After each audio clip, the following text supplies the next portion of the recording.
Good morning, everybody. Live. Yes. I'm going to shut that light off in the back here. But if you're watching this as a rerun, you can skip ahead 17 minutes and we'll go from there. So, yeah, shut that light off.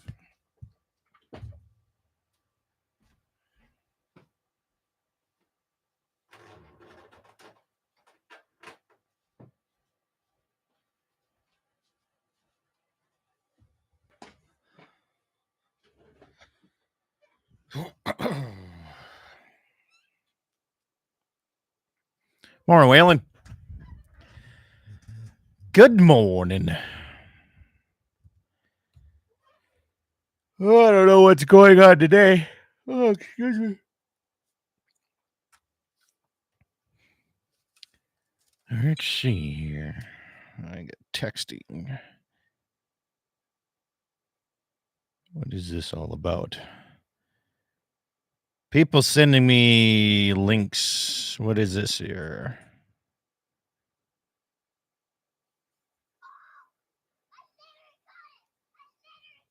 That's cool. A kid roping a turkey.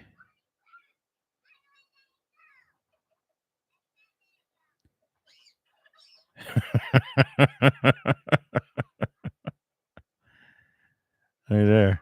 That's pretty awesome. All right. Jay says, I feel the same way in the branding pen. Good stuff. All right. Well, let's see what's going on today. Stations 6:49:30 on mark. So there you go.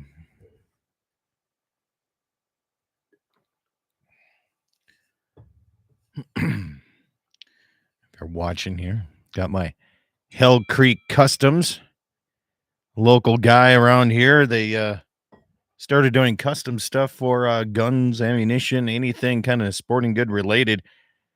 Check out their Facebook page. Pretty cool. Morning, Dave, Minnesota guy.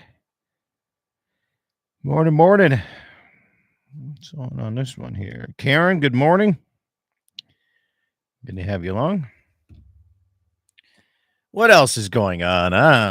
Got some kite tournaments coming around the corners. Weaning calves here shortly.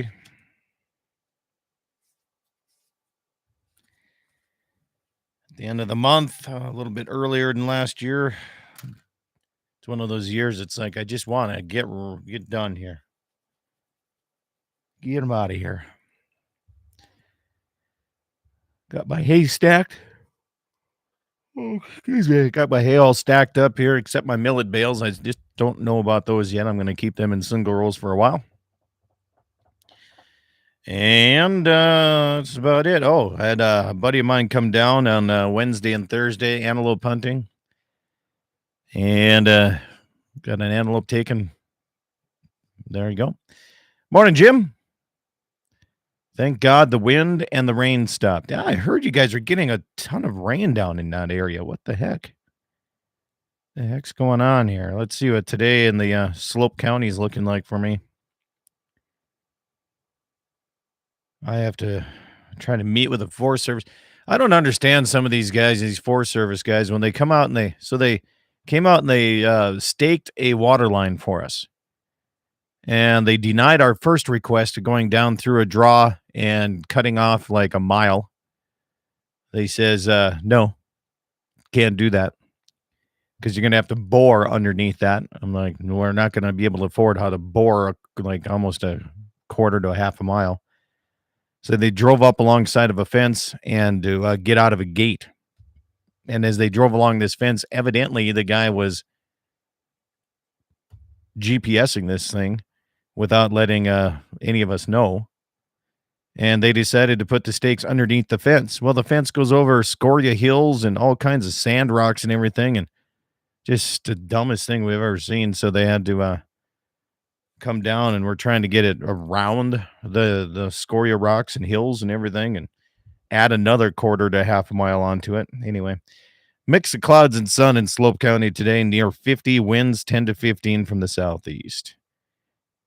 We were drizzly. I mean, we didn't get hardly any rain. It was a little bit damp anyway. Morning, Mr. Mayor. Good to have you, Waylon. You coming to the NRA banquet on Friday, November 3rd? No, Waylon, I am not making that because I didn't. The friends of the NRA guys, they cut me out after the new guy took over years ago.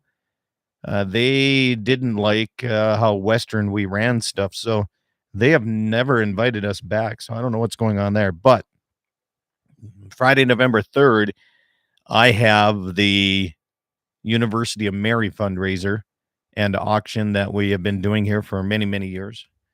And I'll be up doing that. So no relation to why we're doing Fins and Feathers for University of Mary today on today's program. That didn't work out like that at all. But I am going to be at Dickinson Trinity tonight for the Dickinson Trinity Gala as they do their fundraiser for their private school in Dickinson. So that's what's up, as they say.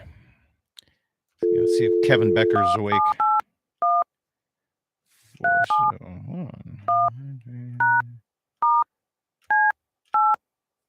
Huh. Some numbers flow. That one.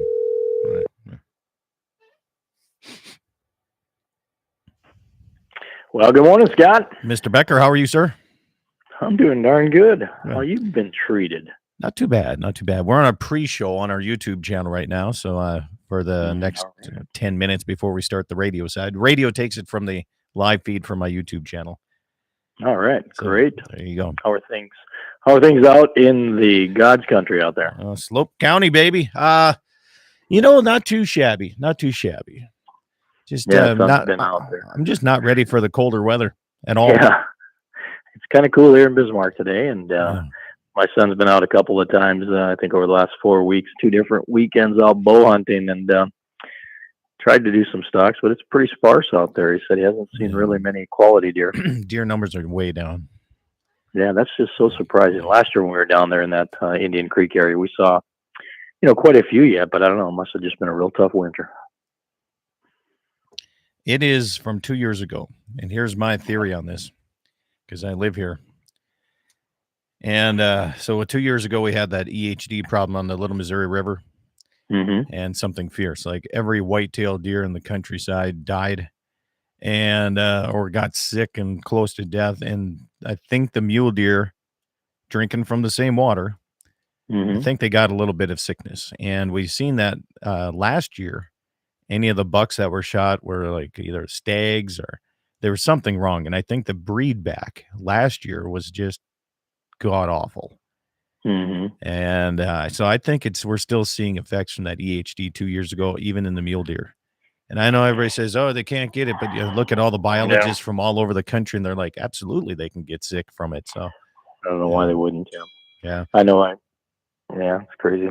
I heard a segment of a month or so go back when you were talking about doing something, or someone did some fencing or driving a line, that they've always seen deer and never saw a deer, which was really surprising out in your land. Yeah, it is. That was me.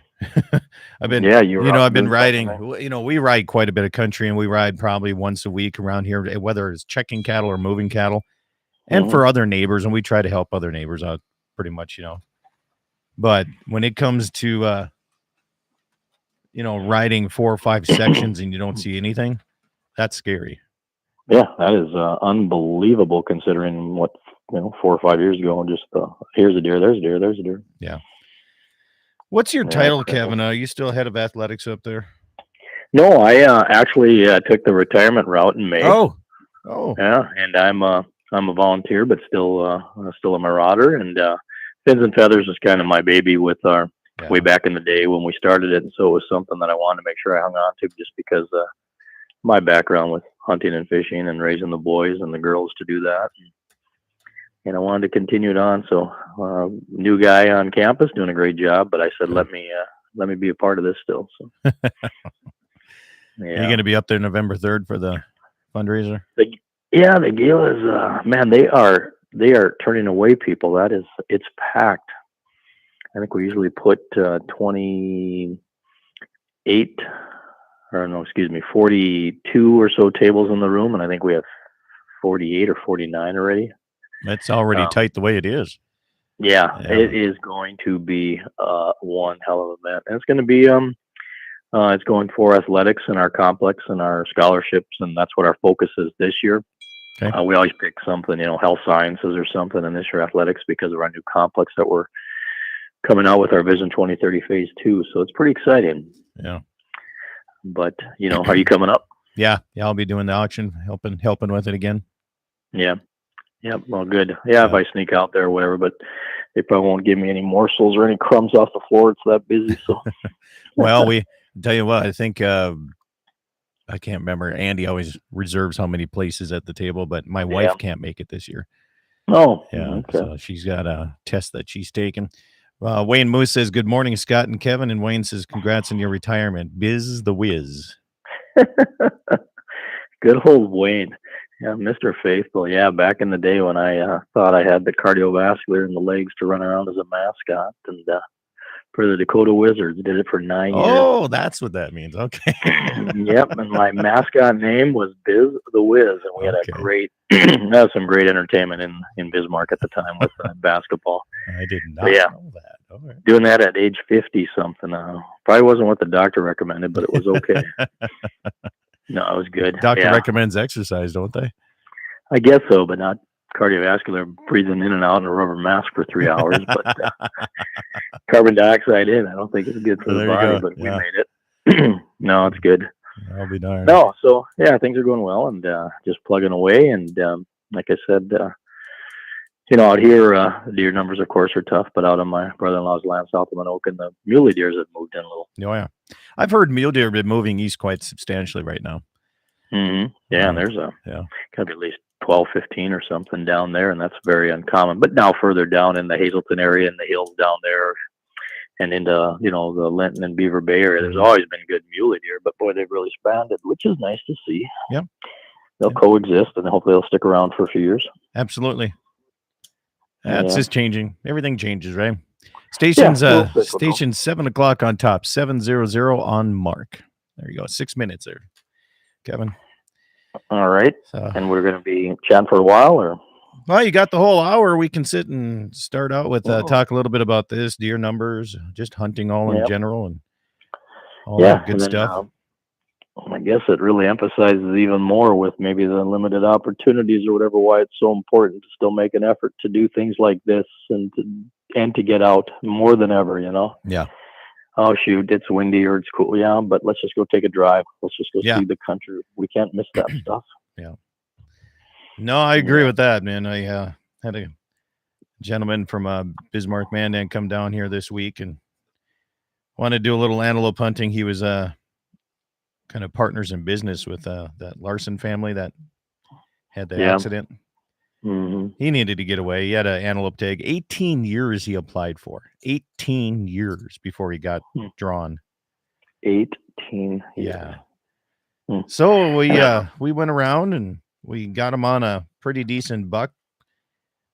And it was windy, of course, Wednesday and Thursday. I mean, like really, really nasty windy. This last week? Yeah. Oh, yeah. It was gusty, wasn't it? Yeah. So I got him in there and got him what I thought close enough a couple times. And we just chased this old buck around and around and around and ended up taking a different one because probably just as nice, but not as exciting as a hunt because we were driving out of one of my pastures and heading down the road and he was standing in one of my barley, hay bed barley fields. And I stopped the vehicle and I'm like, well, there's one. And it was nice because he's all by himself. Mm-hmm. Didn't even care, just walking around, just enjoying life, so he snuck in and he got about 120-yard shot. Nice. Yeah. Yeah. There's nothing wrong with that. And that's kind of the one thing. I hope the deer numbers do come back. It might be a couple of years. I know Mr. Muth, obviously, he gets aggressive with them, but I just started taking it up. And then of course the COVID hit and then the disease hit. And so I have not shot one yet, but I really want to keep practicing and have the opportunity someday. For like archery? Archery. I've never shot a deer yet with a bow. And, and now in my retirement years, I dreamt of all the mornings I could sit in the stand or the evenings and not have to worry about the work word or anything like that. And now all this. And so hunting shut down on the farm for a while, which is great, and it should be, until we get the herd back. But I'm hoping someday in the next few years. It's going to take a few more years. It will. Hopefully I can get out there. Things but they'll change. come back. Yeah, absolutely. Well, Jesse said, Scott, you're close enough is different than most people's. That's true. Yeah, that's true. I had him at 420 yards. I'm like, that's a chip shot. And he even had a Burris Eliminator scope on a 6.5 Creed, and he did not know how to take the windage reading into that scope. He didn't take any windage, and it was like a 15, 20 plus mile an hour crosswind. And he didn't know, so I had to teach him how to use that. Well, that's a good learning. I mean, you learn something every day then. Yeah. But I've heard a lot of your segments, and when you guys talk about some of this distance shooting and the accuracy, of course you have to have practice and confidence and know what you're doing. But it's just amazing. Yeah. It's a different game changer when you can be accurate and solid at that range. It's just so awesome. I set that rifle up specifically just to do that for coyote tournaments. I got so frustrated. I think it was one of the Williston tournaments. We were on our friend's place up in Keene area, and I had a very expensive Vortex scope. I had a rifle that could reach out, had it all dialed. I have a range finder and I had range, and then I'd dial and then I'd look again. Well, then the coyote moved 50 yards closer, so I had to redial, and I got tired of it. On the way home, I asked Jesse, I'm like, I wish they'd just make a scope that had everything in it. And he said, they do. And the next day I ordered one. Oh, wow. And it was, that's it. After that, we went to another coyote tournament, and Jesse was still using rangefinder, and I had that scope for the first time. And it was just like, after that tournament, he's like, I'm buying one of those. Game changer. It's just, it's so much when you can stay in your scope and watch the animal. Yeah. I mean, It just makes there's less movement and everything. You're not getting bringing it down and click, exactly. And bringing it back up, and then going, where'd he go? Oh, and then you forget to zero out your scope. You forget to go back to zero with it. And Jesse had a deer one time. Is trying to we were trying to help somebody else get. He shot it in the butt. So Jesse was he forgot to zero his scope back out and turn the dial down, and he was aiming like 3 feet high. So. But yeah, we just wish the glass was a little better on the Burris scopes. We're 40 seconds away here, Kevin. Just a heads up here. We got some comments coming in. We can get back to these as we get talking hunting. We'll start out with the fundraiser fins and feathers here, and then we'll just see where it goes from there. We'll just talk. Yeah, that's fine. To your former question, formerly the director of development for athletics. Okay. Was my title, director of development for athletics, and did a lot with all sports teams, and then and then we can lead into why the passion to still keep this event going. Stand by. Coming in here in less than 10 seconds. Stand by.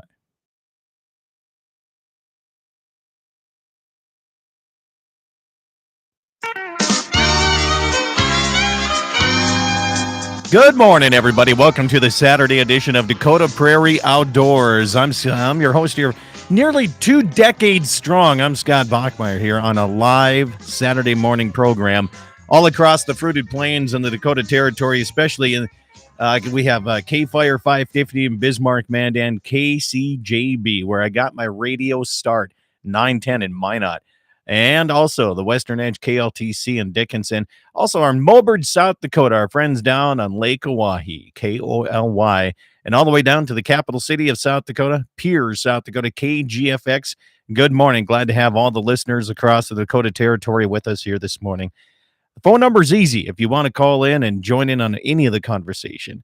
We encourage it, 888-932-5682. That's 888-9-DAKOTA. Is how it's spelled out on your phone. You can still do that on your phone, too. It's going to be a good show here today. It's every year around this time, we talk about fins and feathers. And Mr. Kevin Becker from University of Mary, retired from University of Mary. Good morning, Mr. Becker. Hey, Scott. Good morning. Thanks for having me on. Hey, you bet. Now, you were telling me you were expecting me to have the memory like 10 seconds before we started the show, what your title was before you retired. Come on now. That's where you're supposed to say everything. Okay. You did everything, but No, I had a great career out at the University of Mary with the director of development for athletics. Worked a lot with all of our sports teams and coaches, and raised money for the mission of the University of Mary and the scholarships. And then, the Fins and Feathers event came along years and years ago from a baseball coach had the brainchild, and a few of us kind of liked hunting and fishing and said, we can make this work. And shoot, I don't know, 13, 14 years ago, it's still rolling. It's been crazy. You've been with me on every show here that you guys have been doing it. And and we even added fur there for a little bit, but then we took that back out. But coming up November 4th, the day after the big gala, really? Yeah. Wow. Yeah, the last few years it's been that, and so we've kind of piggybacked right on there because it's been an excellent weekend. But like we were talking before the show with the cyclical of everything, the deer, the populations, coyotes and all that. The Fins and Feathers came out, you tweak it, it kind of comes out with another energy, you tweak it. And we did a lot of the hunting that day. Like a day like today, we'd wake up by, midnight it started, and you could go fish the tail race or call the birds into your blind right at sunrise and all that stuff. But you never knew what the element was, and so we kind of turned it around. And so the last 4 years, we really just put an emphasis on one day of a lot of raffles and a lot of fun.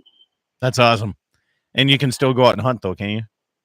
Yeah, and so leading up to, like, even starting in August and September when the season started opening, we're encouraging something unique.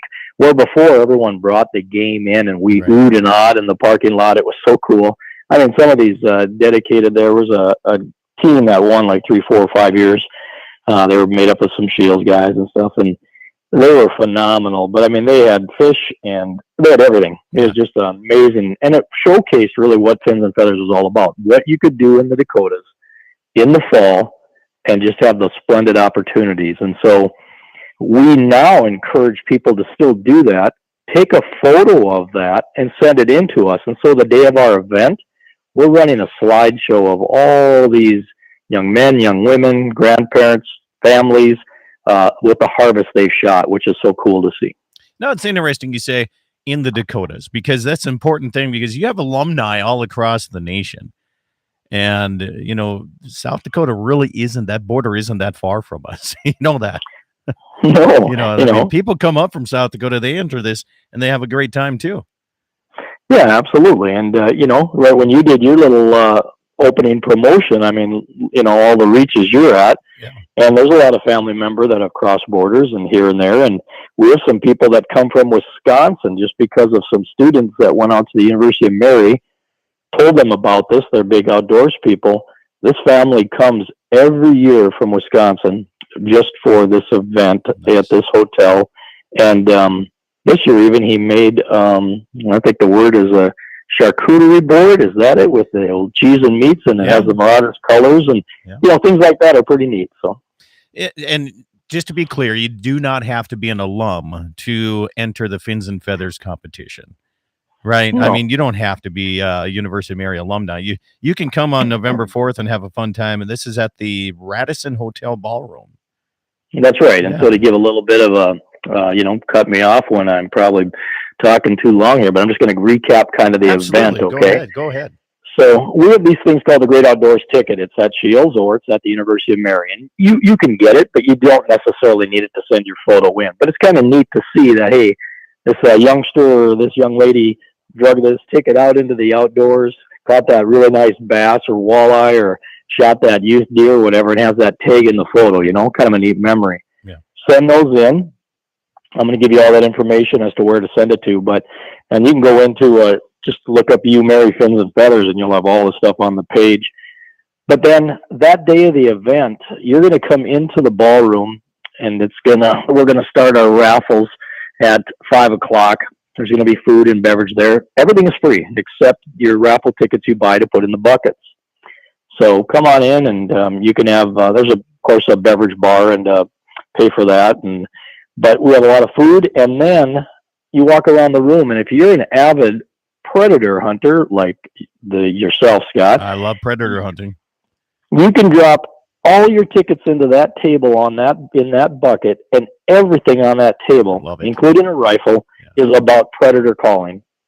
Or you can go to the ice fishing table. Well, let's go to the upland table. You know what? I'm going to go over to the deer bow. How about the deer gun? Open water fishing. We have 11 or 12 different themed tables that are loaded. Yeah. I love table raffles where you win the whole thing. I love it. Yeah. Well, okay. So what we do is we have these tables though, but I'm going to put a little twerk or, a little bit of difference. We draw then the items and clear the table off. And so I see. We have multiple winners, but the neatest thing about it is we make sure that every youth that is at our event walks away with a prize, because the very first thing we do is we have every one of our youths put their name in a bucket, and we make sure that every one of them is drawn before we even start. The excitement on them is unbelievable. Yeah. Oh, you got to, and what a great way to keep kids involved into the hunting, fishing, and outdoor side of things. And that, even if they don't hunt and fish, still going out and enjoying the outdoors, because there is even more to enjoy. Whether you're holding a bow or a rifle or a fishing rod, they can still go out and enjoy and watch things too. I mean, just watching animals is pretty awesome. Yeah, you and I talked about that prior again to going on the air. How easy would it be if you didn't have the drive or the desire or someone prior to us to make the effort to take us out to the outdoors? And you and I talked about a country drive. Deer numbers right now are pretty tough, right? But they haven't been. And so for those of us that have had experience where we would sit on a hilltop, I'd sit out in Indian Creek down in Marmot there, and I'd look every direction and see 30, 40, 50 deer just sitting. Yeah. And now it's difficult. Pheasants, we've gone through that in our area. Yeah. We still have to that's what this event is all about. We could say, well, fishing, hunting stuff, whatever. Let's just, we probably won't do it this year. No, you can't do that. No, you got to do it. You got to make the effort to say it was worth it. And if one person comes back and says, man, I had a blast last year and I'm back again, boom, you're set. That's why we do it. Okay. Well, I'll tell you what, we're up against our first break. Kevin, stay with us here. We're going to continue to talk about Fins and Feathers fundraiser for the University of Mary Athletics, and we'll discuss more of that and explain the excitement about why we do this around the Dakota Territory. I'm Scott Bachmeyer. Dakota Prairie Outdoors Saturday edition continues after this.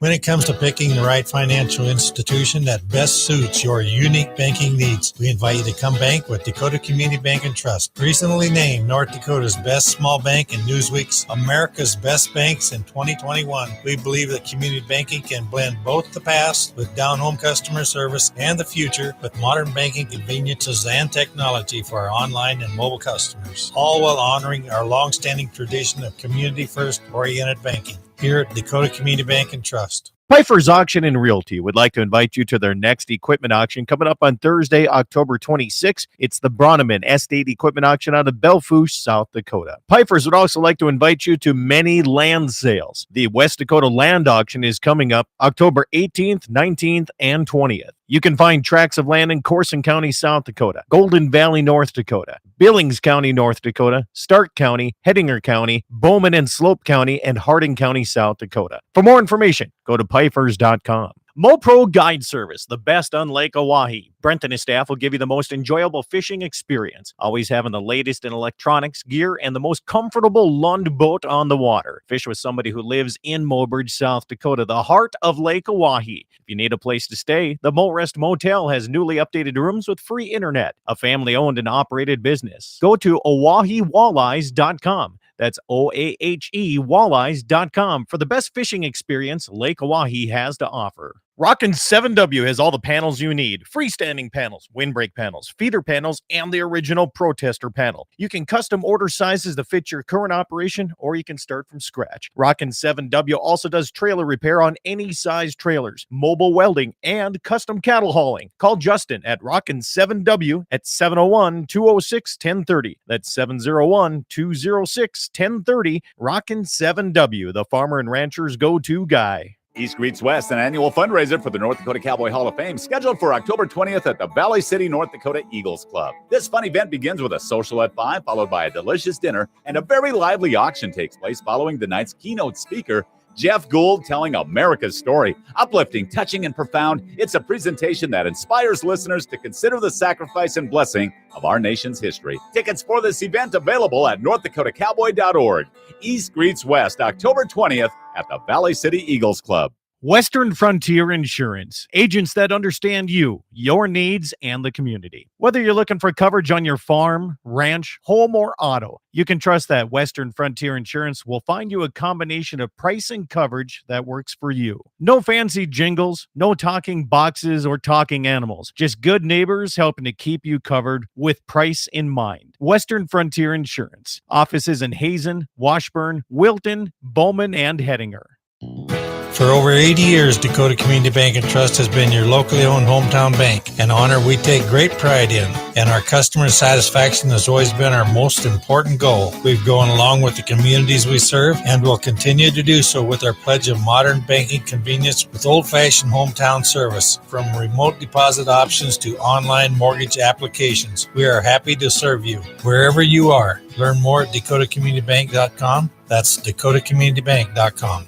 Pfeiffer's Auction and Realty would like to invite you to their next equipment auction coming up on Thursday, October 26th. It's the Bronneman Estate Equipment Auction out of Belfouche, South Dakota. Pfeiffer's would also like to invite you to many land sales. The West Dakota Land Auction is coming up October 18th, 19th, and 20th. You can find tracts of land in Corson County, South Dakota, Golden Valley, North Dakota, Billings County, North Dakota, Stark County, Hettinger County, Bowman and Slope County, and Harding County, South Dakota. For more information, go to Pfeifers.com. East greets West, an annual fundraiser for the North Dakota Cowboy Hall of Fame, scheduled for October 20th at the Valley City, North Dakota Eagles Club. This fun event begins with a social at 5, followed by a delicious dinner, and a very lively auction takes place following the night's keynote speaker, Jeff Gould telling America's story. Uplifting, touching, and profound, it's a presentation that inspires listeners to consider the sacrifice and blessing of our nation's history. Tickets for this event available at NorthDakotaCowboy.org.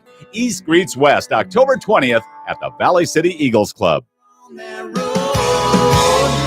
but don't you worry, one day I'll settle down. And when that time comes, I hope you're still around. I hope you're still around. I hope you're still around. Welcome back, everybody. It is Dakota Prairie Outdoors Saturday edition. I'm Scott Bachmeyer, your host for nearly 2 decades now.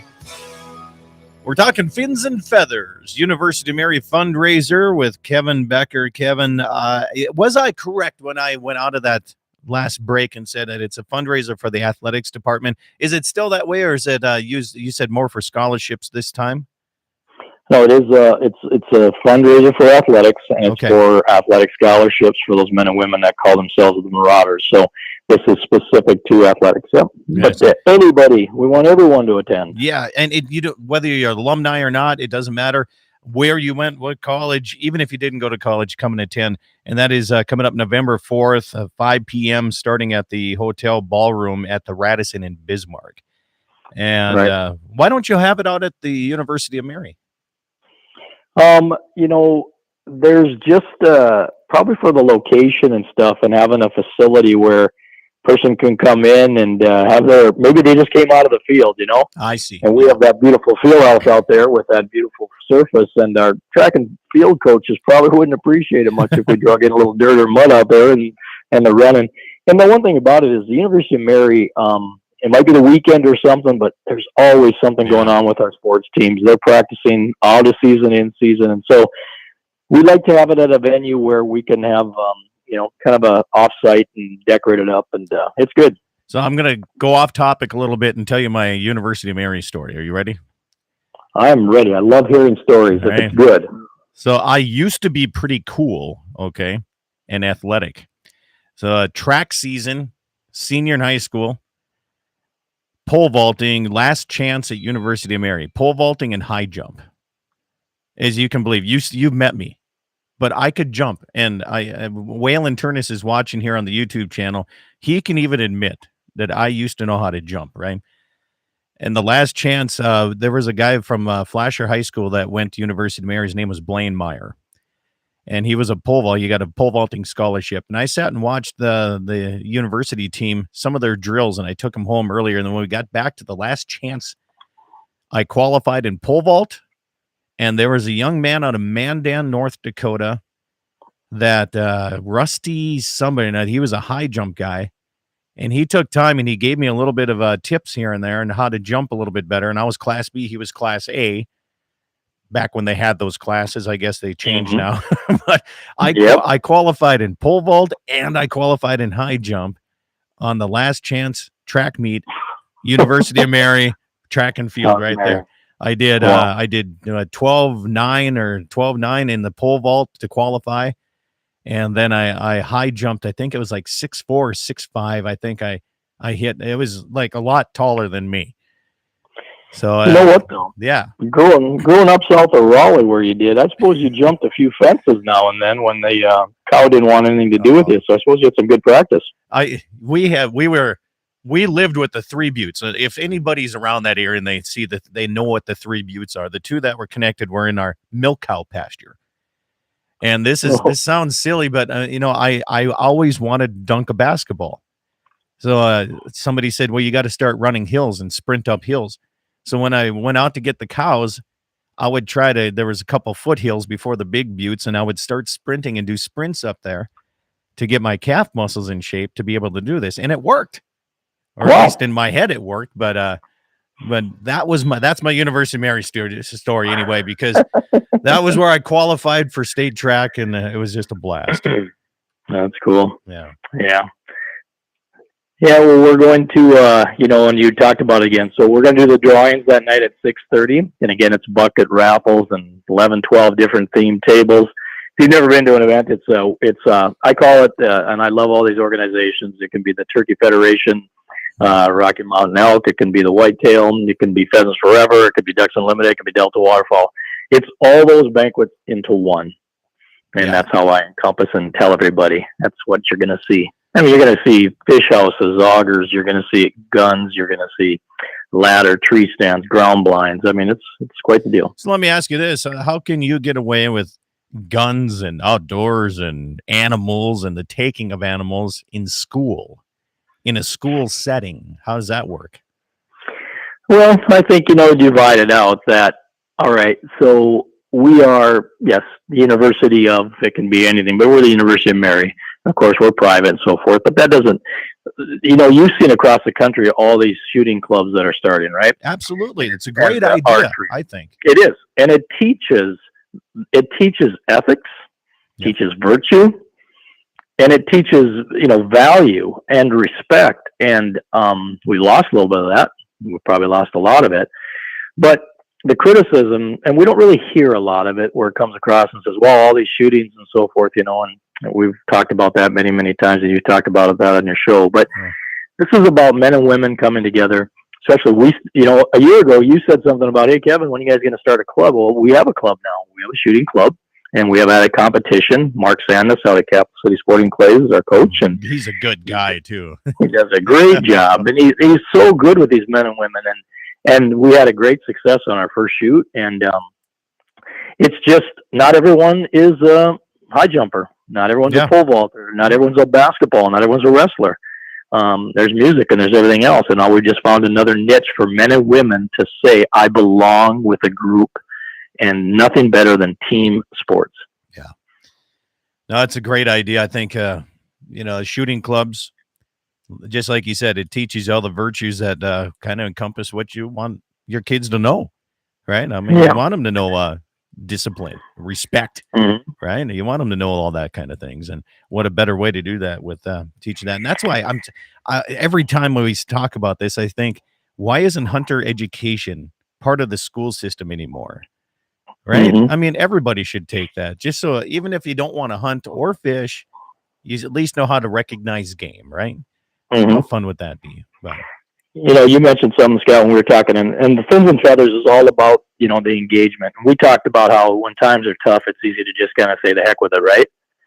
But I think about it when I grew up, and then when I taught my children, my daughters and my sons, to hunt, and even if they didn't want to take it up and continue on, which some still do a lot, where could you be in an area where no one's looking? You're out in the middle of nowhere, where you could be the biggest shyster, right? The shenanigans and do this, but yet that is where you teach the most valuable lessons about the right things. Yeah. And that's what just excites me about doing this Fins and Feathers, is because you see a kid win the prize, or you see families come together, and grandpa and grandma and then the sons and daughters and then their grandchildren all sitting at a table and having a blast. That's why we do this. And of course we raise money, but that's the tradition we need to keep going. Absolutely. Absolutely. Do you think, are we losing some of this to urban life? Are we losing this or not? Well, case in point, we have coaches that come in, and this year I had the opportunity to take a coach out with his two young boys. We went out to a prairie lake, and, I think people they relocate, or they don't have, like, I'm fortunate enough. I've been in Bismarck all my life, and, the Missouri River and all the wonderful hunting, but to be out in a boat, the fish cooperated great that day, but to hear his change of style to come out and coach and so forth didn't allow him to continue to do what he did back home, wherever. And man, we had a boat, and we have a boat still, and we have ground blinds and everything, but I don't get back home, Right. But to be able to take them out. So I think lifestyles change, but yes, we're probably losing others too. But maybe an event like this, where they come back into the room and they see that blind, it reminds them of the memory, and maybe it triggers or spurs them to say, you know what, we're gonna do this with my kids. We're gonna go hunting. We're gonna go fishing. I love ice fishing, but now with my grandsons, when they want to go, my granddaughters, we don't go at the best time when the bluegills or the perch are biting. We go at 2 p.m, and that's not really the best time. But if it works for them and they're excited, we're going. Well, that's how you teach patience, right? I mean, you got to teach your kids patience. Yeah. And I'll be honest, I look outside at 5:30 in the morning too, with the wind howling in the winter. I'll be like, maybe we should wait. Well, I tell you what, stand by. You're up against our half-hour break here. Kevin Becker with representing the University of Mary. Fins and Feathers coming up November 4th.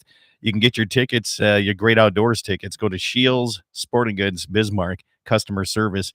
Get your tickets to attend. Doesn't matter. It doesn't matter who you are. If you went to maybe Minot State like I did, you're still invited in. We'll have more coming up on the second half hour right here on Dakota Prairie Outdoors. Keep it right here as we continue talking about fins and feathers, and maybe even discussing a little bit of deer numbers across the country right after these messages.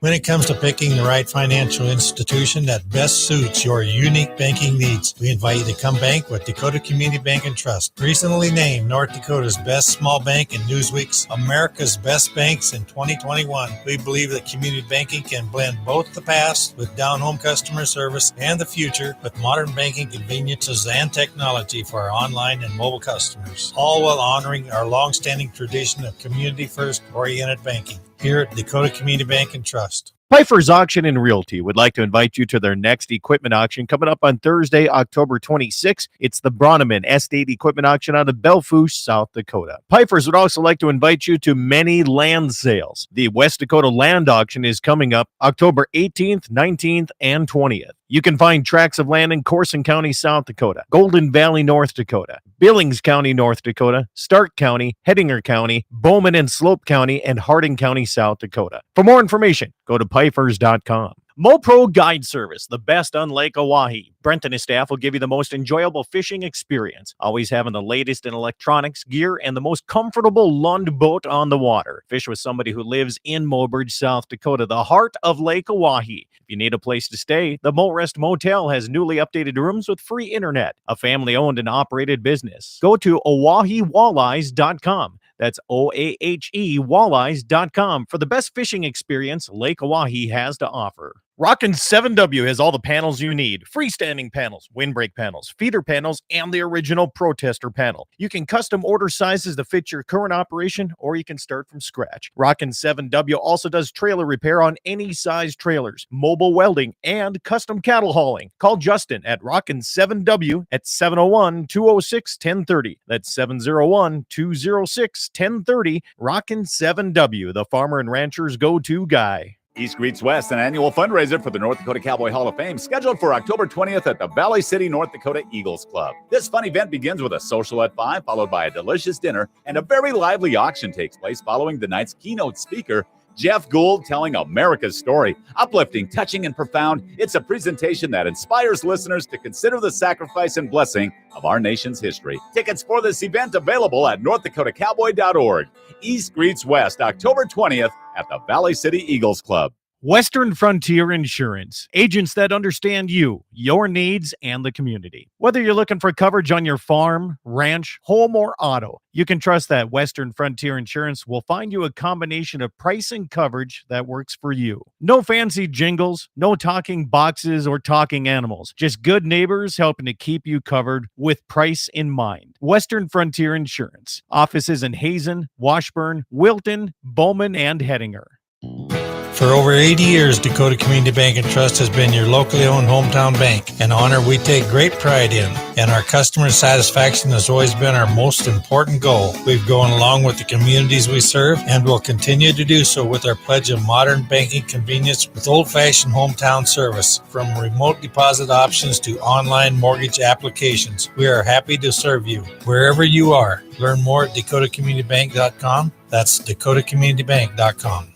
Pfeiffer's Auction and Realty would like to invite you to their next equipment auction coming up on Thursday, October 26th. It's the Bronneman Estate Equipment Auction out of Belfouche, South Dakota. Pfeiffer's would also like to invite you to many land sales. The West Dakota Land Auction is coming up October 18th, 19th, and 20th. You can find tracts of land in Corson County, South Dakota, Golden Valley, North Dakota, Billings County, North Dakota, Stark County, Hettinger County, Bowman and Slope County, and Harding County, South Dakota. For more information, go to Pfeifers.com. East Greets West, an annual fundraiser for the North Dakota Cowboy Hall of Fame, scheduled for October 20th at the Valley City, North Dakota Eagles Club. This fun event begins with a social at 5, followed by a delicious dinner, and a very lively auction takes place following the night's keynote speaker, Jeff Gould, telling America's story. Uplifting, touching, and profound, it's a presentation that inspires listeners to consider the sacrifice and blessing of our nation's history. Tickets for this event available at northdakotakowboy.org.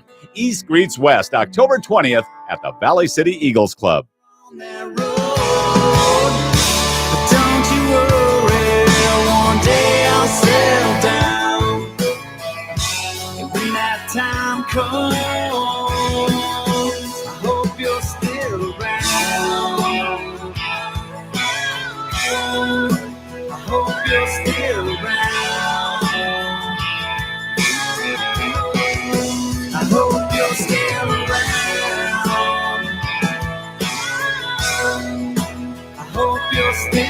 Welcome back, everybody. Dakota Prairie Outdoors continues here on a beautiful Saturday morning. Good to be alive and being on the right side today. Don't forget, so I got this tumbler mug that was given to me by Hell Creek Customs. And if you don't know what they are, Ivan and Amanda Lardy down here in the southwest or up here in the southwest part of North Dakota, go to their Facebook page. They make all kinds of custom gadgets for hunting and fishing. Okay. They go to a lot of long range, whether it's ammo holders or anything. Just check them out. There's a lot that they can do. Ivan and Amanda Lardy, thank you so much for the tumbler. Appreciate that this morning.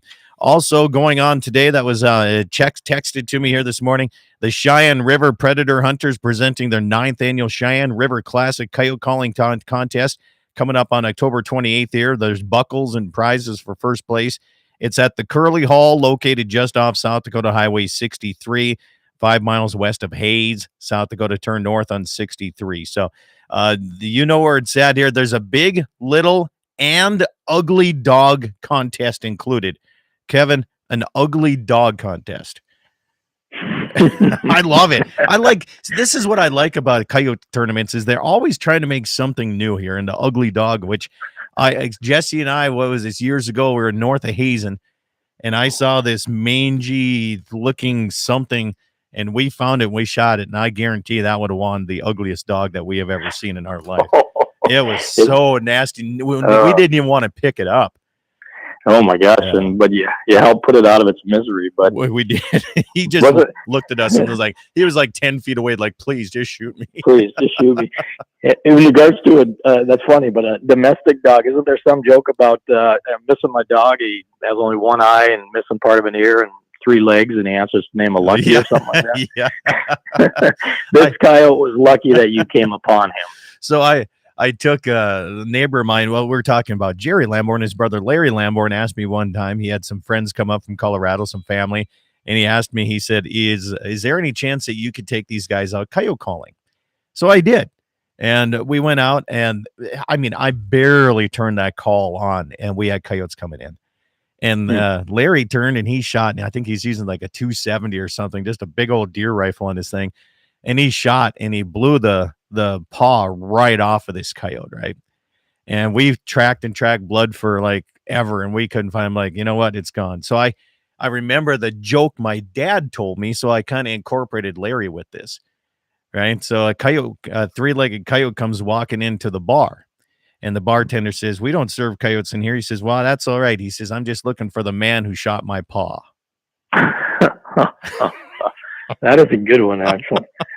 That's great. I love that. So I use that every time I see Larry about that here. So. That's funny. Anyway, University of Mary Fins and Feathers coming up November 4th. Ballroom at Radisson and Bismarck. You can get your tickets at Shield Sporting Goods in Bismarck. And just a good. It's just a good time, good fellowship. Get people together that think like-minded. Even if you don't think like-minded, at least you can have those conversations too. Right. And Scott, we should talk. When you mentioned the word ticket, the ticket is just a ticket to the great outdoors. There's no cost to this at all. Oh, the ticket is a ticket that you put in your photo when you're out and about, and you catch your bluegill or your walleye or you shoot that grouse. So the event is free. It is full of the food is free. We have a cash bar there. Mm-hmm. And coffee, of course, and everything. Yep. The only thing that's going to cost you that night, I want you to make sure you pad that wallet before you leave home, is the bucket raffles. Right. And you're going to drop them on all the different tables, and you're going to buy a bunch of raffle tickets, and then we're going to do drawings, and we're going to start with the best item on the table all the way down to whatever the least item is. But the one thing about our event is whatever you would win, as we call it a win because you buy your raffle tickets, you're going to be able to use it later on that day or tomorrow morning or whatever out in the field and on the water, because every one of our prizes is a usable item. And that's the excitement about it, and the excitement on the faces of those young men and women and everybody in the room that wins something. That's awesome. So have you been able to get out and get some hunting done yourself? I'm going to do a little pheasant hunting next week down south in that New Leipzig area. So looking forward to that. But, I hear the bird numbers are kind of okay. And, you mentioned something. Why is it that we have, less deer, of course, and pheasants are coming back, but the coyote population has no trouble surviving and thriving? The coyotes this year, honestly, I think it's because the price of pelts are down so low this year that the coyotes look so good. I mean, the coyotes around my area, they are unbelievably great looking, just beautiful coyotes right now. That's kind of an oxymoron because I don't want them around the countryside as much, but they are a renewable resource, my friend. They they don't seem to ever hurt, do they? Well, let's go back to the same concept of this event as we talked about earlier in the show about how it's a lot of work, and you know what, maybe the times aren't right, so we could probably not do the event. It's like coyote on this. You did that because you were trying to get rich on the pelts. You're never going to do it. And there's something about going out coyote hunting, sitting on a hill, and that thrill of seeing that animal respond. That's what it's all about. And we've got to make sure we never forget those feelings and then expose more people to those feelings. And especially in the last couple of years when the prices are so low, you could see the increase of coyotes because a lot of people didn't have that drive to go out and do that. You still got to go out and manage this stuff, So a couple things here before I forget. Question, is dark house spearing part of the fins and feathers? Can you do that? Yeah, so that's the photo part of it. So you can dark house spear all you want. I'm not sure by November 4th where you're going to find ice and you're going to spear, but if there was, you could. Yeah, if there was, and if you're on the ice and you spear a northern and you take the photo of it, send it in. We have categories called fins, upland, waterfowl, and fur bearers. And every photo that is submitted, we draw a separate prize from those 4 categories, and we have a really nice prize for a random draw. But that's our reward for people that have submitted photos. Nice. So you can go out to just look up You Marry Fins and Feathers. You Marry Fins and Feathers, and you'll find all the information. And even the gentleman that replaced me out at the University of Mary, Eli Stewart, his contact info is there, and that's where you're sending the photos to his email. And so You Marry Fins and Feathers, all the information you need about that event. It's free, and it's a lot of fun. Double F. EJ Stewart at umarry.edu is where you send your pictures to. That's right. Yeah. And just go to that You Marry Fins and Feathers, and you'll have all the information. And again, just a fun event, and been going on for, like we talked about in the beginning of the program here, I think 13 or 14 years, and it's really evolved to just down to the basics of let's have a lot of prizes. And I want to talk about that. I mean, Shields, of course, great sponsor. Runnings in town. Wade at Dakota Tackle. I wish, obviously he's getting close to retirement and liquidating the stuff. But he's been trying to retire for 5 years, this guy. He's store. Still going to be there, man. Yeah, you got to go in the store. He's, I think the shelves are about all, well, he's getting down on some inventory, but still a joy to talk to. But all the support we've had from all the local vendors. And so I'll encourage that. If you have something that you kind of like to make, or you like to donate or whatever, get a hold of us at the University of Mary, get a hold of Eli, get a hold of myself. We're always looking for more and more stuff, but we never, ever, you walk into that room and you're going to be like, wow. And so we work hard to make sure we secure a lot of prizes. That's awesome. That's great. Yeah, it's nice to see people, you look at some of these raffles, and I think one of the biggest raffles, was it one of the hockey teams in East River? Can't remember which one it was. They got in trouble, excuse me, because like their whole raffle was like 60 firearms.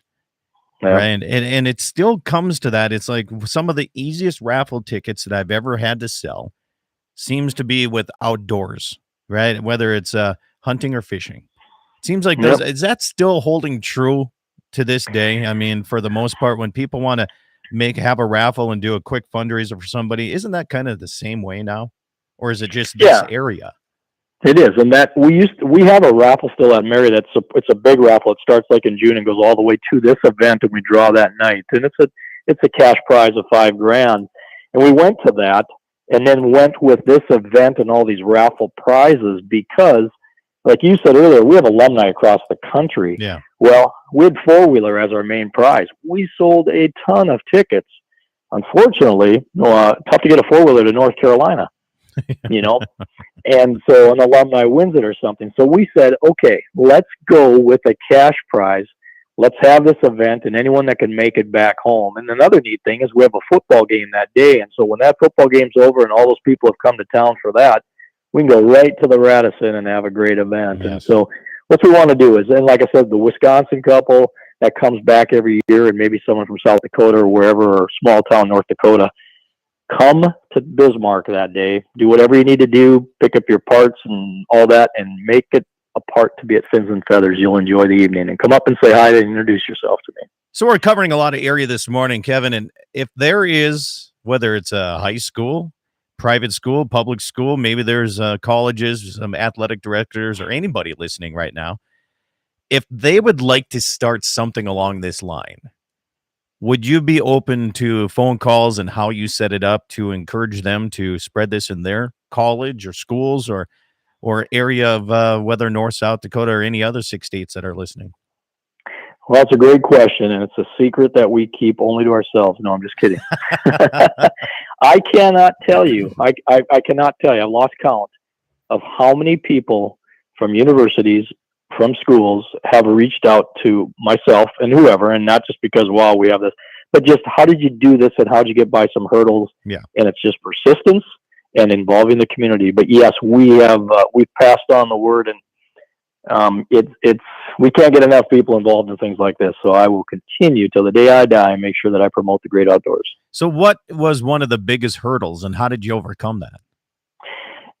Getting their administration to understand that it was okay to have items that may cause a controversy, such as firearms, Yeah. You know, you've been at our gala event. That's our black tie tuxedo event, right? What's one of the main items that goes? We always have a firearm there. Absolutely. And it is a beautiful wood grain. Paul Keeney's done another great job picking one out, and it took some time. And it's just something about having that, and then the passing that down. You can have jewelry. Ladies do that and pass it on to their daughters and whatever. There's something about a firearm and passing it down. I have my grandpa's on my mother's side that I never knew, but I have a shotgun. It weighs about 53 pounds, and he hollowed out the stock of it and by himself, and then put a plug on it, and that's where he kept his license. That's a good idea. Yeah, and it was amazing, but it's so heavy I could never ever carry it. But we're talking about tradition, passing it on. Yeah. We're just talking about so many great memories in an event like this. Yeah. You know, when you look at the administration side of things, you know, how do you have to talk to them, sit them down, and explain how do you explain to administrator? How do you talk them into that it is a good idea and a great fundraiser? Because, you know, it takes what it is. One bad apple will ruin it for a lot of people, right? But there's still so many good apples out there that still have respect and courtesy around firearms and do it the right way. Yep, you know, and you can't be a bull in a china shop. You have to respect everyone's, ideas, and you just have to make sure perception. You need those individuals on all sides of the table so that I never thought of that. Yeah, good point. I never thought of that. Because perception is what's most deadly out there. And if you have the support of everything, of course, at the University of Marion being a private institution, a lot of people have a lot of thoughts that aren't probably accurate about the school. And I think you just have to experience it and make sure that everyone's involved, and so that you're all on the same page. And that's teamwork. No matter what team you're involved with, if everyone's on the same page, you have a lot of success. Yeah, no, that's great. November 4th is the big banquet night here, and again, open, right? Open, free. Come on in. The only thing that's going to cost you is your raffle tickets. Yeah. And a question comes in, do you take credit cards? Can you put it on a card? Yes, we will. And if we have to, and if that machine goes down, we're going to do the old school. We're going to write your card down on those old little forms like they used to do. Remember that back in the day? I remember. Do you swipe it left and right and you do all that left and right, and you give them that pink copy and process it later. But no, we take checks, we take credit cards. We you know what? If something goes a little bit astray, we'll be back next year. We're going. Yeah. Just a great time to do that. Get people together and talk about the great outdoors. Yeah, and we've talked about it all the time, but I'm going to put the plug in there. And now that I'm retired, and I want to do it more too, but take the time to take somebody. Yes, great if it's a youth, but even adults, and take someone this fall out to the outdoors and let them experience it again. Because, like I said, sometimes relocation doesn't allow them to do it, and so many great memories are jarred by doing it. So take someone out. Let's go. Life gets busy, right? I mean, everybody's like, "Holy cow, we got this going on, this going on, this going on." That's why this week, when the guy came down and wanted to go antelope hunting, I was like, you know what? Yeah, I'm going to take a day off and let's go. I have plenty of things I could do, but let's go grab an antelope, right? And so how do you tell the people that have these big, high stress jobs that you need to take some time? Mm-hmm. How do you do that? And I think you have to also measure what is a success when you're doing this. Right. You know, when I took that coach out with those two boys, and we had the fish cooperated great that day, but I prepped them and I said, we're going to have a lot of fun, and we're going to learn everything about a night crawler and a leech. And we'll show you different types of pond weed and all that stuff, but I hope the fish cooperate. But we talked about presentations and tying on a hook, and it was just such a learning experience, and the fish were the bonus. Excellent. Kevin, how do people get in touch if they have to talk to somebody? Instead of going online, can they actually talk to somebody in person? Yeah, so you've got, you just call the University of Marion, and Eli Stewart is the gentleman that has taken my reins, but I'm still available, and Kevin Becker. And is it okay if I give my number out? Absolutely. If you're okay with it, I'm okay with it. I'm great. So 471-9320. That's 701 area code. 471-9320. 9320. Let's pack the house for Fins and Feathers and have another great year and talk some great stories. You bet. Before I let you go here, the mayor of Mobridge says an old school credit card machine. Maybe call it in on a rotary phone. Wow. Huh? I still have a rotary phone in the house. Well, that still works for the 9 Dakota. It does. It does. Yeah, you can. It just takes a while to get it all because there's some big numbers in there. Yeah, that 0 and that 9 are going to get you, but have some patience, my man. Oh, man. Thanks, Kevin, for coming on the program. I'm going to finish up here with a few Coyote tournaments, but I'll let you go so you can get your Saturday rolling on there, friend. Always a pleasure. I look forward to maybe seeing you on campus again here coming up. And November 3rd, I'll be there. Reach out to me. I'd like to come out for that branding next spring or next summer. Let me know. Invitation's open. Have yourself a great Saturday. Take care. Bye-bye. You bet. Thanks a lot. Kevin Becker from University of Marion. You can find Fins and Feathers. Go to UMary, Fins and Feathers, umary.edu/Fins and Feathers for more information and get on that. Coyote tournaments, before we let you go here today, I was talking about the Cheyenne River Predator Hunters. They're doing the Cheyenne River Classic Coyote Calling Contest coming up October 28th. At the Curly Hall, located off of South Dakota Highway 63. Make sure you get in on that here. You can contact Mr. Oren Lesmeister, the representative here from South Dakota. Going on today, the Bad River Sportsman's Club Fall Coyote Contest is day 2 is today down in the Phillip area. Good luck to you folks out there listening. Miles City AAU Wrestling Tournament is coming up, the 18th annual Miles City Calling Classic Contest here coming up in January. They don't have a date just yet, but they're going to be coming up here. It's sponsored by Red Rock Sporting Goods. The Rock Lake Boosters Club is having their coyote hunt and raffle Friday, February 16th, February 17th, and February 18th. And just a great prizes going on. So go to rocklakeboosters.org for more information on that.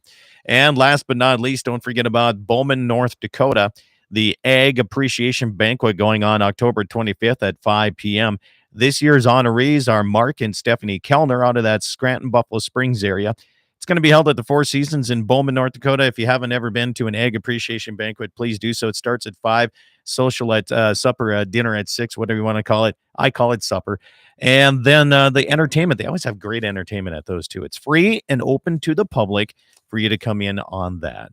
So that is what's going on here. So I appreciate everybody tuning in here on another beautiful Saturday here today. Have yourself a great one. So all over the place here. And make sure that you enjoy another beautiful Saturday today. Eat some meat, drink some milk, wear cotton, wool, and fur.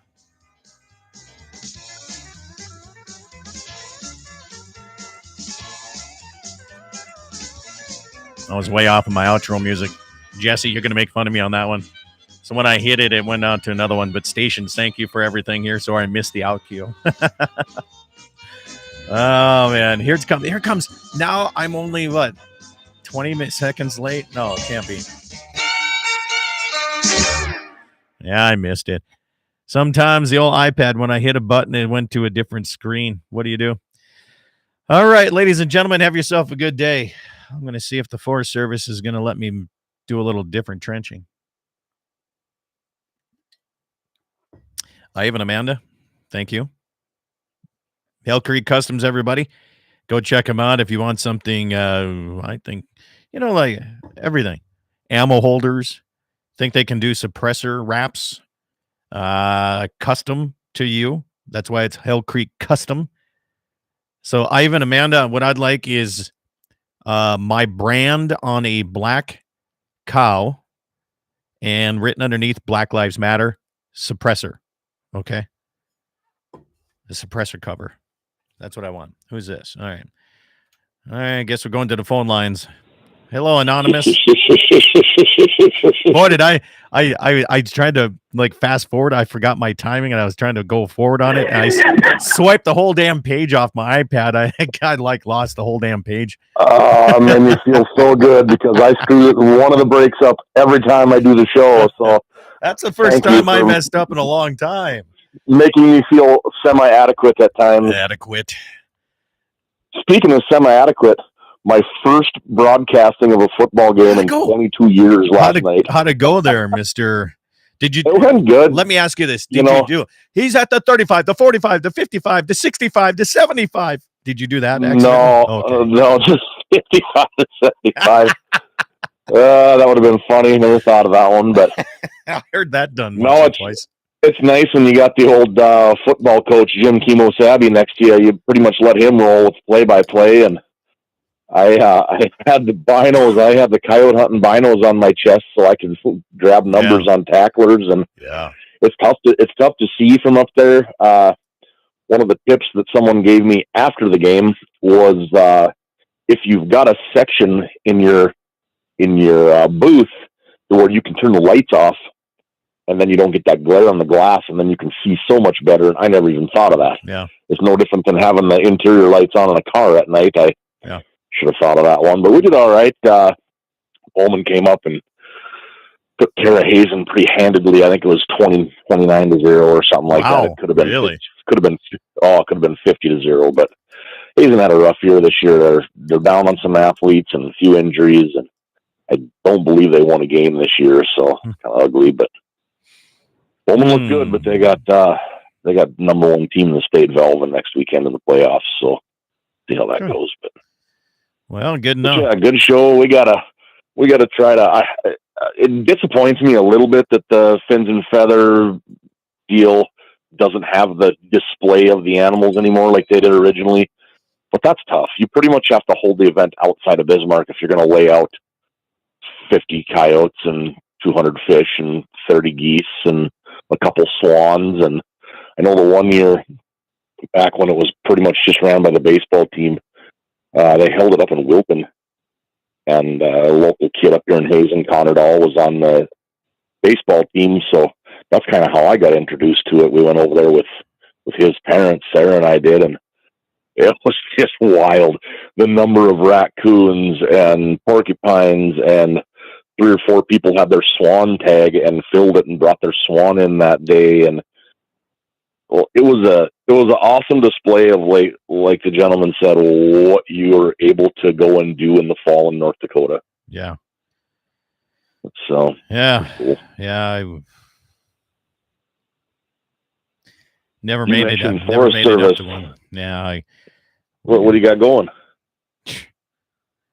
So the way they marked this water line, they put it on a fence line going over the top of Scoria Hills. I got 50 feet into this Scoria Hill, ripped the chain right off of Larry's trencher. Nice. Got the backhoe out there, couldn't even get through with the backhoe. Then you look and it's like, we're not going to be putting this pipe into jagged rock. And then the Forest Service is like, well, you got to get 6 inches of topsoil and wrap that pipe in dirt and then put the rock on top. Or like, where can we get the dirt? Oh, no, you can't take the dirt. Well, good grief. This is costing us 3 times what it was built, what it was originally estimated at. Right. And it's like, just because they won't let you go straight instead of following the fence line. Well, so the fence line had to be approved to put it in this section anyway. So they went back, and the path of least resistance is, well, this has been approved before. Let's just approve this for the water line, and then they can start. Well, they couldn't even get some of their stakes in the ground because there was that many sand rock and scoria rocks, right? Clinkers or whatever you want to call them. And so anyway, we got him out the other day. He's like, yeah, this one guy, this thing, I don't know who did this. This doesn't make any sense. So we got a new route to go around these. And he says, now we have to get an archae study on it, of course, right? Oh, yeah. Yes. So we're hoping to try to steamroll that, and we're supposed to try to meet with them sometime today if they can make it. And if we're not there, then they're not going to come down. So we have to be available. No. Yeah, unfortunately, I know all about those type of studies. I get to hear about them quite frequently. No. So Jay Berg is thinking about getting strippers for branding next year. Still on YouTube? Yeah, I am. I'm going to let people know this. All morning, it has been 3 hours of I want, how is it? At my funeral, instead of a wake, I want strippers or something. That's how you know you're going to have good friends and all this. And then it's like 4 of us on this whole text message. And it's like, well, maybe you can get them at your branding. Maybe people would actually show up, and it goes on and on and on and on. And it's just continuing this morning. So Darren Munn said on YouTube, he's finally coming to a branding now. Okay. He says he's in. Good. Bring Nicole. We need some strippers. Yeah, we need talent.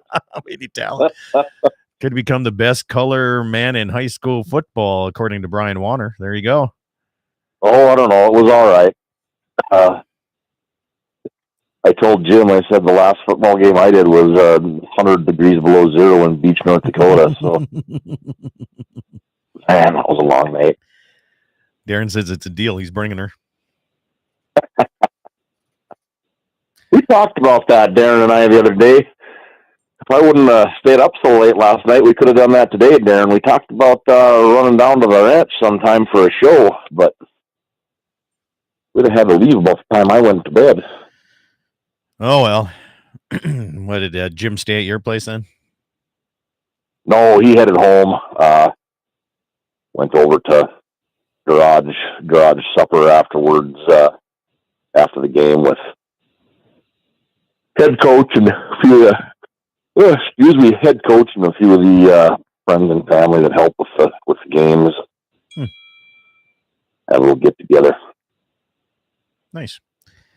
Some Nefla soup and Clay says, you know, Jamie would show up for a branding then. Yeah. I need people that actually work. You don't get the strippers till after it's done. And I didn't say it's at mine anyway.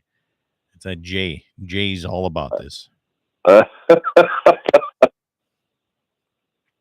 But if we had some guys too, I think we could have a good party on that then. Get some lady help out there. Darren Munson. I tell you what, you have some ladies that come to your branding that are some workers. Oh, buddy. You better bring your A game if you think you're a strong guy. Yep. Because they'll take care of you. A lot of technique out there that shocks some people sometimes. And Jamie said, sounds like my kind of branding. You know who I miss seeing talking about talent and technique? Brooks Girls. I miss seeing Weinreich when he was taking phone calls and selling cattle with one hand and roping with the other. And I was like, what is he doing? I think he sold $150,000 worth of cattle and roped 7 calves all at the same time. He did do that. That was funny. Like, just talking and roping.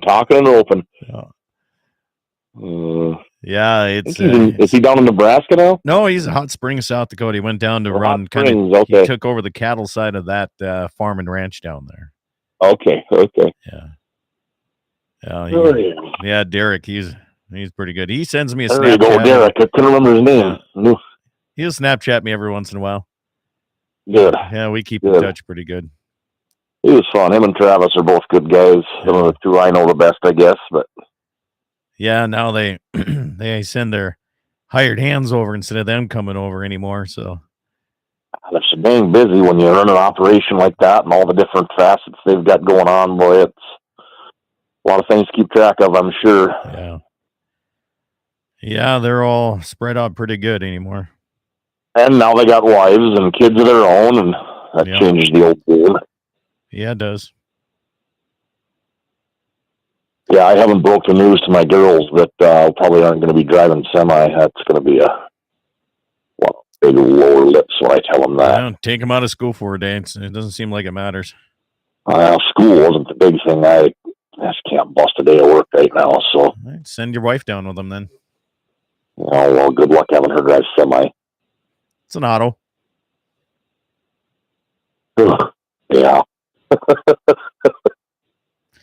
What is this? I finished silage cutting last night, and my son brought out Horse Soldier whiskey. You should try it. I heard about Horse Soldier. Soldier whiskey. I have heard about it like probably a year ago, and I've tried to find it. And at the time that I was looking for it, it wasn't available. But I heard about this Horse Soldier whiskey. Where's it out of? I don't know. I haven't looked at it for over a year, I bet here. Let's see what the Goog says. That's why I was going to the Google. Horse Soldier. Right there, it comes up. Horse Soldier whiskey. Yep, that's the stuff I was trying to find. But here's the thing. I want the $240 bottle of bourbon. I want that baby. Give me the 3-pack. It comes in a 3-pack. You bet. I see that. I like it. But there was a history behind this. Next time I'm in... There was a history behind it. What was it? Are you legal drinking age at I'll check with Krause here in town. And here we go. Our story. Yeah, I know there was something going on why somebody told me that I should look for it, and I can't remember the reason why. Almost sounds like Lead Slinger's brand, no? Dixie's supposed to fix me if I didn't give birth to my kidney stones earlier this week. Okay, I got all kinds of texts coming in here. Ended up, holy cow. Did you know how much rain they got down in that South Dakota side and Pierre up in that Platte area? It just rained forever down there, it seemed like it. We ended up with 5 inches at the farm and 6 in the Platte area. Yeah, like put a damper on the harvest of corn, that's for sure. American Freedom Distillery. I know there was a reason. Somebody told me that whether it's Second Amendment or whether they pro-egg all natural or ingredients, something. bottled in the heartland of America and aged to perfection.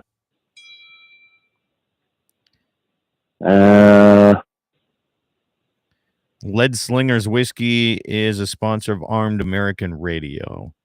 Maybe I should contact the Horse Soldier Whiskey and see if they want to be a sponsor, and I could do my weekly shot of ivermectin and whiskey with their bourbon. There you go. Just days after 9/11, elite teams of Green Beret were inserted into Afghanistan, some on horseback, dubbed Horse Soldiers. Ah, there you go.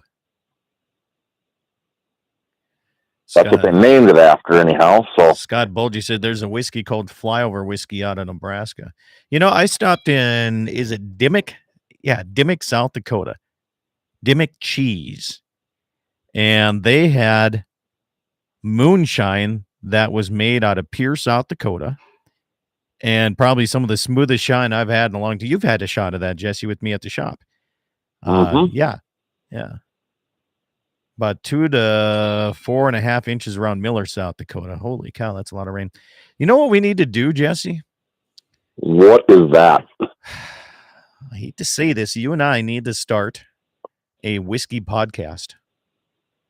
Oh, boy. Well, little story on that. G. Willikers has Horse Soldier now, so okay. That's where I was going to check, the north one up there. Yep.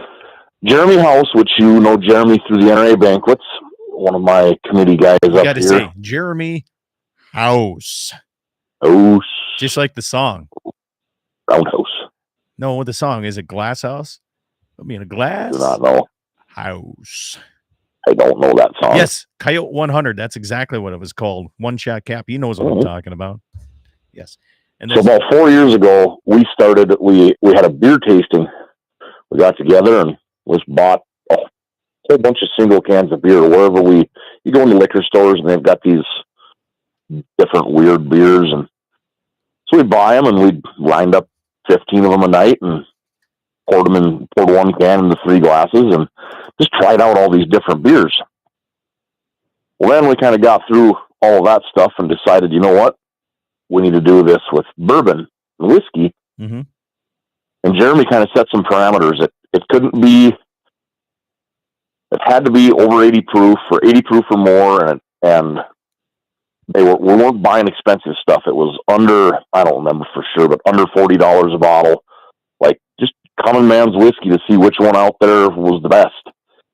And I don't even want to try to think. I know he's got things written down.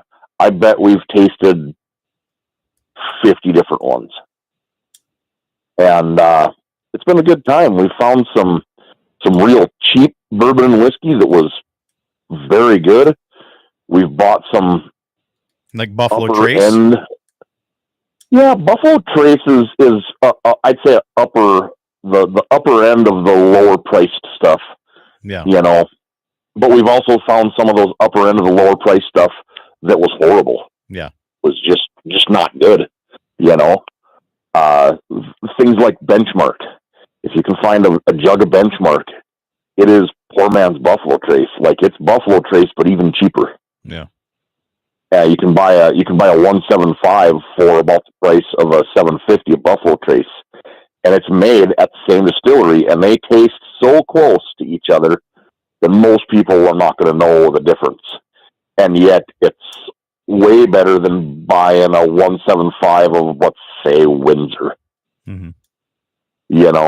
Even though I have partaken of a few 175s of Windsor in my day, and still do. But if you can find Benchmark, I highly recommend grabbing a bottle.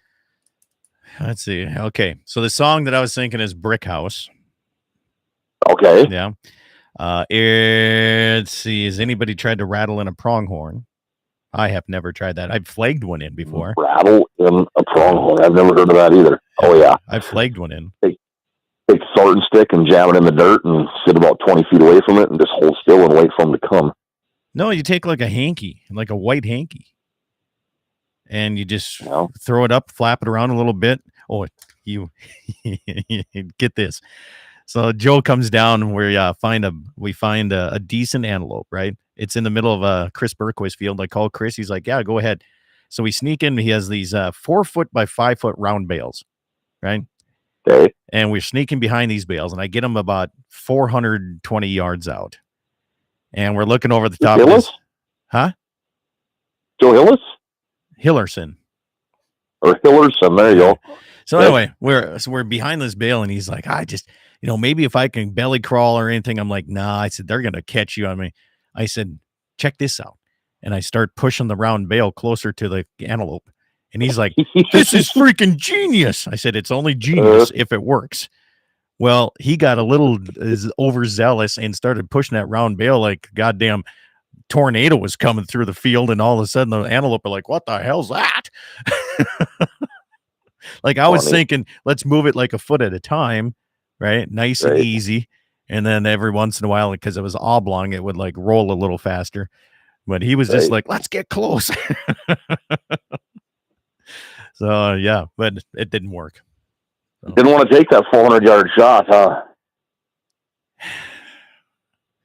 That was before he had 2 rifles with, and he didn't bring his eliminator with the first round. He had his 7mm, and he's like 0 to 200 on that. So he was trying to figure it out. Well, he should have been able to just at 0 to 200 with 7. He should have been able to just aim 2 inches over the top of the back and send it. 36 inches a drop at where it was is what it read on his dope chart. Really? That's what he said. I don't know. I'm just going by what he said. That seems like a lot, but okay. Yeah. I can see if he was 0 to 100, there being that much at 4, but no, not sure. Huh. All right. Black Velvet's still the best. Gene Cox is that's Darren Munn, by the way. Black Velvet, that had to be Darren. Yeah. Gene Cox is rye whiskey versus bourbon. Not a drinker, but what you say. It depends on the rye whiskey and it depends on the bourbon. Okay. Absolutely. There's some rye that's really, really good. Yeah. Kind of like Scotch. I tell people that I really like to drink Scotch, and they just turn their noses up. Probably because they got a hold of some rot gut stuff or something that has a high peat content, so it just tastes like liquid smoke. Yeah, I don't like that either. But you also like Glenlivet, and I can do Scotch, but I can't remember what it is. Depends on the Glenlivet. Because there's 12, 14, 16, and 18 year, and each one of them has a different blend. There's a couple of them I don't care for. Yeah. But there's a couple of them that are very, very good. Same thing with Macallan. Macallan Scotch is a big name, Macallan 12 year, good. Oh, I can't remember. We used to do this. I don't care for. At Black Belt suppers, we used to pull out a bottle of Scotch. It came in a box. Oh, I can't remember what it was, but we'd use that and sip on it at the end of the night. And that stuff I could do. That was okay. Now, I'd pick whiskey over bourbon, but it depends on the whiskey and depends on the bourbon. Right. I don't mind bourbon on ice. Whiskey, I'm the Metallica, they came out with blackened. Have you seen that one? Yeah, Metallica came out with their own whiskey. I think it's called blackened. It's terrible.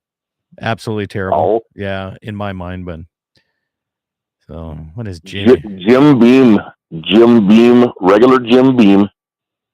I can drink if it's cloudy or a Coke or a Press or a 7, but I cannot drink it straight. But Jim Beam Black Label is a great sipping beverage. So this is a show all on its own here. We got to start with something here. Are you guys in your whiskey? Rum is the best. Drink so much rum. So here's the thing. I'm not saying one or another is better than the other. I'm just saying in my preferences, it depends. Yeah. That worked in a turkey blind. They hung up and me and my nephew walked them turkey blind right up to the two. Oh, that's a good idea. Lift up your blind and walk your blind up to the turkey. Oh, just walk it. Yeah. There you go. Peach Crown. Blech. Yuck. I had that last night because I bought a bottle for John is not. Always everybody Apple Crown, Peach Crown. It's like, no, I want my whiskey to taste like whiskey, not a Jolly Rancher. Wayne Muth says Angel's Envy. I have to disagree with that one here. I got a bottle of that. Somebody gave me one of those, and Angel. It's okay. It's all right. Eagle Reserve. A lot of people get really excited about Eagle Rare. Excuse me. But the thing is, everybody has a different palate for this stuff, right? Absolutely. Tex says, my grandfather, as a friend, brought in an antelope by taking off his boot and bringing it in by waving his sock on his foot on a rock back in the 20s. Yeah, I agree. I agree. That's awesome. Old Smoky peanut butter whiskey. Yeah, no thank you. I'm not a peanut butter guy. So there is one reason that I keep some peanut butter whiskey in the house most of the time. It's probably the same reason I do too. You take peanut butter whiskey. Oh, no, different reason. And white chocolate liqueur, like Bailey's that's chocolate flavored. And you mix those half and half over ice in a glass. Now, I know you're not a real big sweets guy, but that's an after dinner drink for me once in a while. And it tastes just like a Reese's peanut butter cup. Ugh. Okay, no, that is way different reason than why I keep it in. The reason I keep, there's a bottle of Screwball, which is peanut butter flavored, right? The only reason I keep it is because once in a blue moon, my wife will have a shot of whiskey around friends, and that's the stuff that she's going to take. Right. So, two different reasons there. Fruit flavored whiskey equals liquid. It's easy to drink. Gene, Mr. If you don't like Mayor. Peanut butter flavor, yeah, you're out. Mr. Mayor says fruit flavored whiskey equals liquid panty remover. All right. That's what rum is for. I agree. Yeah. Get the ladies rum dumb. I don't know. Jack Daniel's honey is good. Tequila does the same thing, Gene. Yeah. No, I don't know. I don't know. I think we've reached I'm not the end a tequila of this. guy, but I have had one sip of good tequila before, and it was pretty good. But a really good tequila, like $1,500 bottle on the top of a fridge in a party on the reservation. Yep, that was good tequila. Yeah, that's good stuff. I bought a couple bottles of Bowman Brothers bourbon, basically because the bottle looked cool and it said Bowman on it, hometown. And I'm if it's bourbon and it says small batch on the bottle, usually it's pretty good. Their small batch is horrible. Yeah. I did not like it. The other bottle was a bourbon that was finished in port wine barrels. That one, very, very good. Same price, same company, different blend. One of them I can't hardly drink. It's the one I offered everybody else when they come here. Yeah. And the port barrel one is, I put a single ice cube about a shot and a half in a glass, let it sit for a few minutes, and just sip on it, and it's very good. Yeah. So I got a couple things. Okay. So first, on the Horse Soldier barware, if you go in there, they misspelled soldier on one of their things. It's horse solder bourbon shot glasses. Anyway, Wayne Moose says there's a very expensive bottle of bourbon that I bought at the Hunter's Feed in Medora last year that did not live up to the expectations. Old Forester 1910. Now, you cannot say that that was an expensive bottle because retail versus what you paid for it, Wayne, that was a fundraiser. So I told you. Plus, didn't they win like 3 guns? Yeah, he won more and more stuff. So there you go. That was fun having them guys up there. Kind of like the Fins and Feathers deal. You got to go and experience some of these things at least once, and they're usually a pretty darn good time. Gene says, no matter what, though, you got to raise your pinky while you drink Boone's Farm.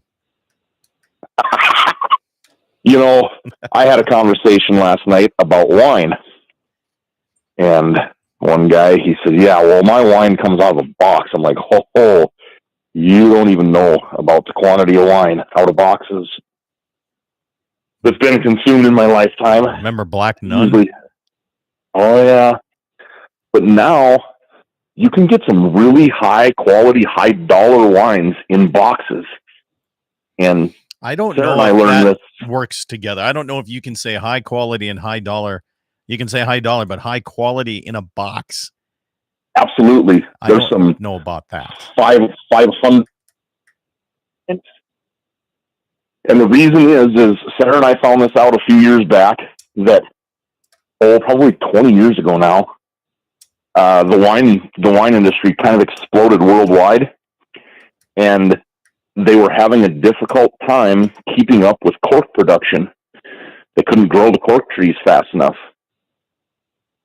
So, combination of synthetic corks and boxes started to become the thing, and screw tops. A lot of big dollar wines for a while were using screw tops because they were losing full batches of wine that were very, very expensive because of bad cork, and the bottles were spoiling. So they went away from it, and that's where the high dollar, literally the high dollar box wine market kind of popped up, because these vineyards and wineries were getting tired of losing their product due to the faulty cork that they were getting in from, I don't know, wherever they grow cork. It's always an interesting thing to learn, but it's also handy because, like my wife likes to have a glass. Well, you crack a bottle, you have a glass, and then even if you've got one of those resealing things, you've only got so much time to get that wine drank before it turns and goes bad.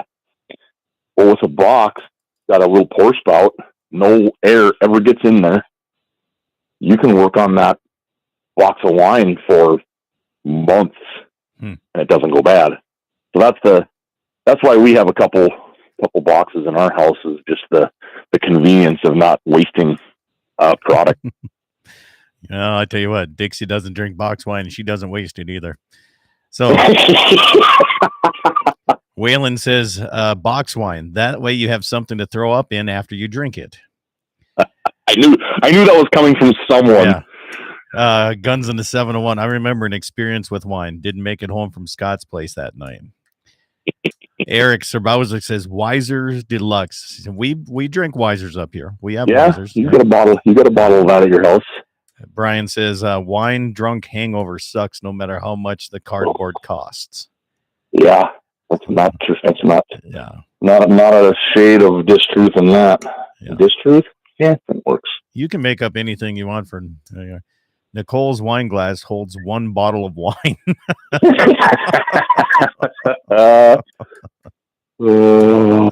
And she only has 2 glasses a night. I have seen that glass. All right.